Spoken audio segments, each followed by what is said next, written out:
नमस्कार। अच्छा, कभी ये सोचा है कि हम सब जिन्हें नए कामों की शुरुआत का देवता मानते हैं, उन भगवान गणेश का सिर हाथी का क्यों है? आज ना हम भगवान गणेश के जन्म की इसी अद्भुत और नाटकीय कहानी को परत दर परत खोलने वाले हैं।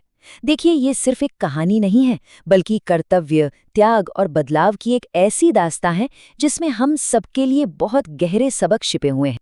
तो चलिए सीधे मुद्दे पर आते हैं, है ना। दो सबसे बड़े सवाल हैं जो हमेशा मन में आते हैं। पहला, उनका सिर हाथी का क्यों है?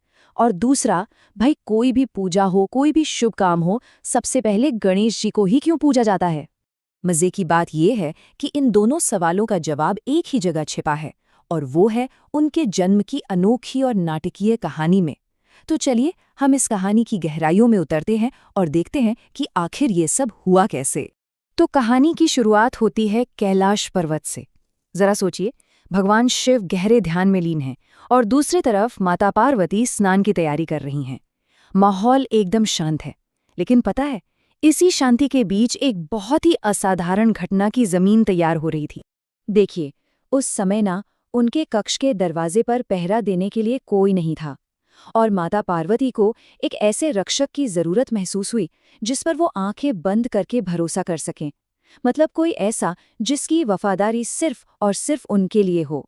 तो उन्होंने जो किया वो सचमुच असाधारण था। उन्होंने अपने ही शरीर पर लगे उपटन को उतारा, उससे एक छोटे से बालक की मूरत गढ़ी और फिर अपनी दिव्य शक्ति से उसमें जान फूंक दी। और बस इस तरह जन्म हुआ गणेश का, सीधे माता पार्वती के अपने अंश से, जो आगे चलकर उनके सबसे प्यारे बेटे बने। और बस यहीं से कहानी एक ऐसा मोड़ लेती है जहां से सब कुछ बदलने वाला था। माता पार्वती ने अपने इस बेटे को एक बहुत जरूरी काम सौंपा, एक ऐसा काम, एक ऐसा आदेश जिसने अनजाने में ही एक बहुत बड़े टकराव की शुरुआत कर दी। उन्होंने अपने बेटे से कहा, देखो बेटा, मैं नहाने जा रही हूं, तुम दरवाजे पर पहरा दो, और याद रखना, मेरी इजाजत के बिना किसी को भी, मतलब किसी को भी अंदर मत आने देना। ये आदेश बिल्कुल साफ था और इसे तोड़ा नहीं जा सकता था। अब हुआ ये कि कुछ देर बाद भगवान शिव खुद वहां आए और अंदर जाने लगे, लेकिन उस छोटे से बालक ने बड़ी मजबूती से उनका रास्ता रोक दिया। कहा, आप अंदर नहीं जा सकते, ये मेरी माँ का आदेश है। शिव तो हैरान रह गए। बस माहौल गर्मा गया। शिव की सेना यानी गण और उस अकेले बालक के बीच एक भयंकर लड़ाई शुरू हो गई। और यकीन मानिए, उस बालक ने अकेले ही पूरी सेना को हरा दिया। उसकी ताकत और अपनी माँ के प्रति उसकी वफादारी दोनों ही कमाल की थी।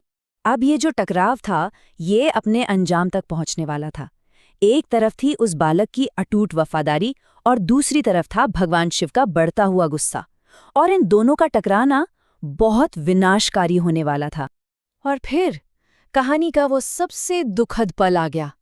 अपने ही घर में रोके जाने से शिव इतने क्रोधित हुए कि उन्होंने अपना त्रिशूल उठा लिया और एक ही बार में उस बालक का सिर धड़ से अलग कर दिया।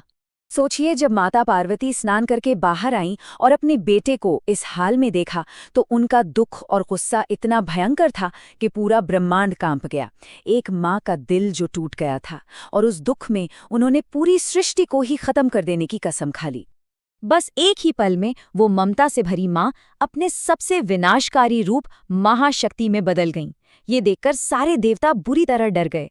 वो जानते थे कि अगर माता पार्वती को किसी तरह शांत नहीं किया गया तो समझो सब कुछ खत्म।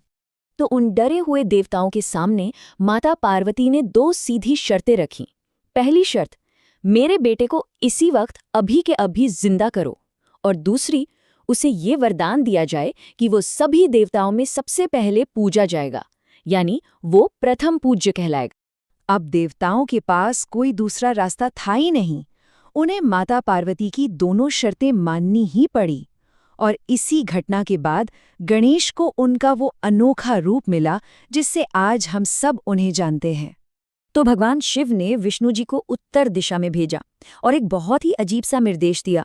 उन्होंने कहा, जाओ और जो भी पहला जीव तुम्हें ऐसा मिले जिसकी माँ उसकी तरफ पीठ करके सो रही हो, उसका सिर ले आओ।